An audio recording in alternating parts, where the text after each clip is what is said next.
Viewers আসসালামু আলাইকুম। আজকে আমরা আসছি আপনাদের সম্মুখে। আমি ফেসবুক এমডি সমীর এবং কচুরিপানা ফেসবুক পেজ থেকে। আজকে আমরা যে জিনিসটা আলোচনা করব সেটা হচ্ছে নোয়াখালী বিভাগ নিয়ে। নোয়াখালী অত্যন্ত পুরানো একটি জেলা। এটি 1821 সালে বুলুয়া জেলা হিসেবে প্রতিষ্ঠিত হয়েছে। পরবর্তীতে এর নাম পরিবর্তন করে 1868 সালে নোয়াখালী জেলা নামকরণ করা হয়। বর্তমান 2025 সাল। বর্তমানে নোয়াখালী আমরা বিভাগ চাচ্ছি। তো নোয়াখালী বিভাগ করার জন্য বিভিন্ন জায়গায় বিভিন্ন স্থান থেকে বিভিন্ন জায়গা থেকে দেশ বিদেশে আন্দোলন হচ্ছে, সংগ্রাম হচ্ছে, তার মানববন্ধন হচ্ছে, প্রশাসনিকভাবে অপ্রশাসনিকভাবে গণ আন্দোলন শুরু হয়েছে। আমাদের এই জেলাটি অত্যন্ত জরাজীর্ণ প্রশাসনিক অবকাঠামোর দিক দিয়ে, কিন্তু এই জেলার মানুষ অত্যন্ত স্বাবলম্বী। যদিও এই নোয়াখালী জেলাটি বাংলাদেশের 64 জেলার মধ্যে সবচেয়ে প্রথম জেলা এবং ধনী জেলা। বর্তমান নোয়াখালী জেলাটি হচ্ছে বাংলাদেশের আধুনিক জেলা, অত্যন্ত সুপরিচিত একটি জেলা। আমরা এই জেলাটি বিভাগ চাচ্ছি। সে আপনার স্কুল কলেজ মাদ্রাসা মুক্ত, আপনার শিক্ষক থেকে শুরু করে সকল পেশাজীবী মানুষ, কৃষক বলেন, তারপরে শ্রমজীবী মানুষ বলেন, ডাক্তার বলেন, ইঞ্জিনিয়ার বলেন, উকিল বলেন, ব্যারিস্টার বলেন, সকল শ্রেণীর লোকেরা, সকল শ্রেণীর মানুষেরা, সকল পেশাজীবী মানুষদের একটাই দাবি, একটাই চাওয়া পাওয়া, সেটা হচ্ছে নোয়াখালীকে বিভাগ হিসাবে ঘোষণা করা। নোয়াখালীতে আপনার বিভাগ ঘোষণা করার জন্য যে পরিমাণ এরিয়া প্রয়োজন সেই পরিমাণ এরিয়া আমাদের নোয়াখালীতে আছে। যেমন নোয়াখালী, ফেনী জেলা, লক্ষ্মীপুর জেলা, বর্তমান নোয়াখালী জেলা নিয়ে আপনারা নোয়াখালী বিভাগ ঘোষণা করতে পারেন। নোয়াখালীর অবকাঠামো দিক যদি আপনারা দীর্ঘায়িত করতে চান এবং শক্তিশালী করতে চান, সেই হিসাবে আমরা নোয়াখালী বিভাগের জন্য বিভাগ ঘোষণা করার জন্য অত্যন্ত জরুরি। বর্তমান নোয়াখালী জেলাটি নোয়াখালী জেলাটি আপনার চট্টগ্রাম বিভাগের সাথে সম্পৃক্তযুক্ত এবং চট্টগ্রাম বিভাগের আওতাভুক্ত।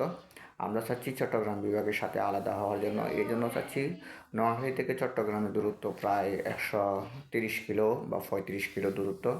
130 কিলো কিংবা 35 কিলো দূরত্ব যদি আমরা আমাদের অফিসিয়াল কোনো কাজকর্ম যদি সম্পাদন করতে যাই, তাহলে আমাদেরকে অবশ্যই নোয়াখালী জেলাতে যেতে হচ্ছে। নোয়াখালী জেলা থেকে চট্টগ্রাম বিভাগে যেতে হচ্ছে।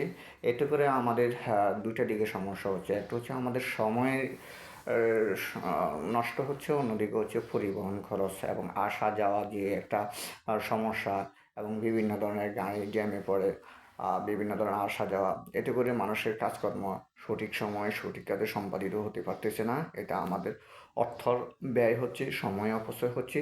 এই দুইটা জিনিসকে আমরা সমন্বয় করার জন্য, আরও স্বল্প সময়ে আনার জন্য আমরা চাচ্ছি নোয়াখালীকে বিভাগ ঘোষণা করা হোক। এছাড়াও নোয়াখালীর মানুষ শতকরা প্রায় আপনার 40% মানুষ হয়েছে ব্যবসায়ী, এবং নোয়াখালী সেই দিক থেকে অত্যন্ত উন্নত। বাংলাদেশে 2004 সালে একটা জরিপ করা হয়েছিল যে বাংলাদেশে কতজন শিল্পপতি রয়েছে। এর ভিতরে পুরা বাংলাদেশে জরিপ করে আপনার শিল্পপতি পেয়েছিল তখন বাংলাদেশ গভর্নমেন্ট 34 জন। এর মধ্যে আপনার 17 জন শিল্পপতি হচ্ছে নোয়াখালীর, আর বাকি 17 জন হচ্ছে সারা বাংলাদেশে। বর্তমান 2025 সাল। তাহলে ধরে নেন সেই হিসেবে বাংলাদেশে এখন শিল্পপতি কোন পর্যায়ে গেছে এবং নোয়াখালীর অবস্থান কোন পর্যায়ে আছে। এখন নোয়াখালী বর্তমান বাংলাদেশের সবচেয়ে ধনী জেলা। বাংলাদেশে যে কয়েকটা নামকরা ধনী শিল্পপতি আছেন তার মধ্যে রয়েছে আবুল খায়ের স্টিল মিল, যারা পুরো চট্টগ্রাম জুড়ে আছে, ওনার বাড়ি Noakhali. ফারটেক্স group, M A Hashim সাহেবের বাড়িও নোয়াখালী। তারপর আপনার মোর্শেদ খান বলেন, বেঙ্গল গ্রুপের মালিক, ওনার বাড়িও নোয়াখালী। এছাড়া আপনার মেজর মান্নান বলে, ওনার বাড়িও নোয়াখালী। এইভাবে বিভিন্ন যে শিল্পপতিরা আছে, শিল্পপতিদের বাড়ি হচ্ছে নোয়াখালী। আমরা চাচ্ছি নোয়াখালীকে যদি আপনারা বিভাগ হিসাবে ঘোষণা করেন, তাহলে নোয়াখালীর আদার যে জিনিসগুলো, অবকাঠামো দিকগুলো গভর্নমেন্টের, এগুলো উন্নতি করতে হবে। এছাড়া নোয়াখালীর মানুষগুলো আপনার বিদেশিও বেশি।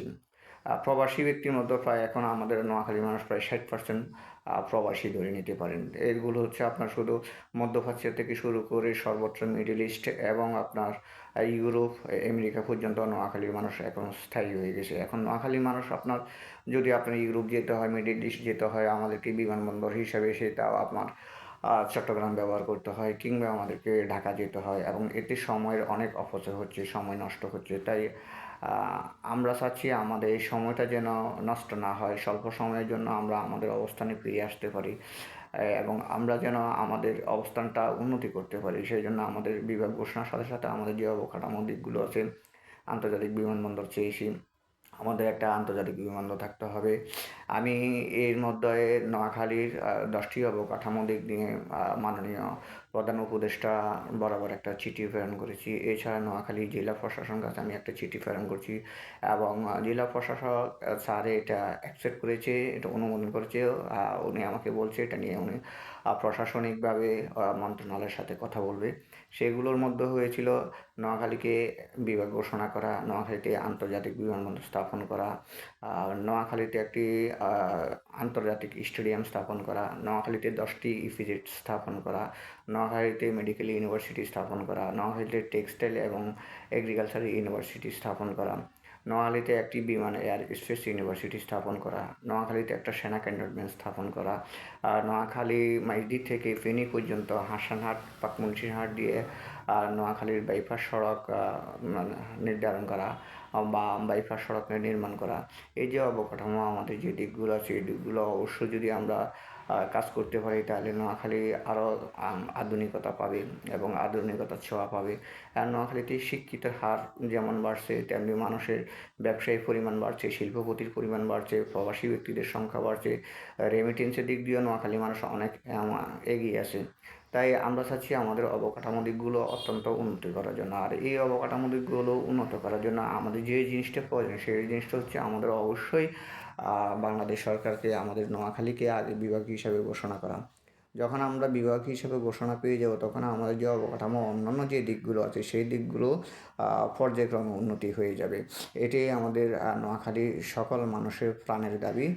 আমরা চাচ্ছি আমাদের নোয়াখালী বিভাগকে নোয়াখালী জেলাকে বিভাগ হিসেবে ঘোষণা করা হোক এবং নোয়াখালী মানুষের অর্থনৈতিক আরও উন্নতি হোক। নোয়াখালী যখন অবকাঠামো দিকগুলো উন্নতি হবে তখন রাষ্ট্রীয় অবকাঠামোগুলো আরও শক্তিশালী হবে, আরও উন্নতি হবে। একটা একটা জেলা যখন যত উন্নতি লাভ করবে তত রাষ্ট্র তত উন্নতি লাভ করবে। এটা হচ্ছে প্রত্যেক দেশের সামাজিকভাবে যখন জেলাগুলো উন্নতি হয় তখন রাষ্ট্রীয় উন্নতি স্বাভাবিকভাবে হয়ে যায়। তাই আমরা যেহেতু নোয়াখালী জেলাটি বর্তমানে বাংলাদেশের 64 জেলার প্রথম ধনী জেলা, সেই হিসাবে নোয়াখালীকে অবশ্যই বিভাগ ঘোষণার একমাত্র দাবিদার। আমরা চাই আমাদের জেলাকে বিভাগ ঘোষণা করা হোক এবং এর সাথে আমাদের যে অবকাঠামো যে দিকগুলো আছে এগুলোর জন্য সরকার সুপরিকল্পিতভাবে সুনজর দেয়। বর্তমান যিনি কেয়ারটেকার গভর্নমেন্ট আছে মাননীয় প্রধান উপদেষ্টা উনি অত্যন্ত যেন অনুমোদন দেয় এবং পরবর্তীতে নির্বাচিত সরকার যিনি আসে উনি যেন এই কাজগুলো আপডেট করে এবং আমরা চাচ্ছি বর্তমান উপদেষ্টা থাকা অবস্থা আমাদের বিভাগটা অত্যন্ত ঘোষণা হয়ে যাক। তাই আমি আমার সকল ভিউয়ারদের থেকে বিদায় নিচ্ছি। খোদা হাফেজ। সবাই ভালো থাকেন। ধন্যবাদ।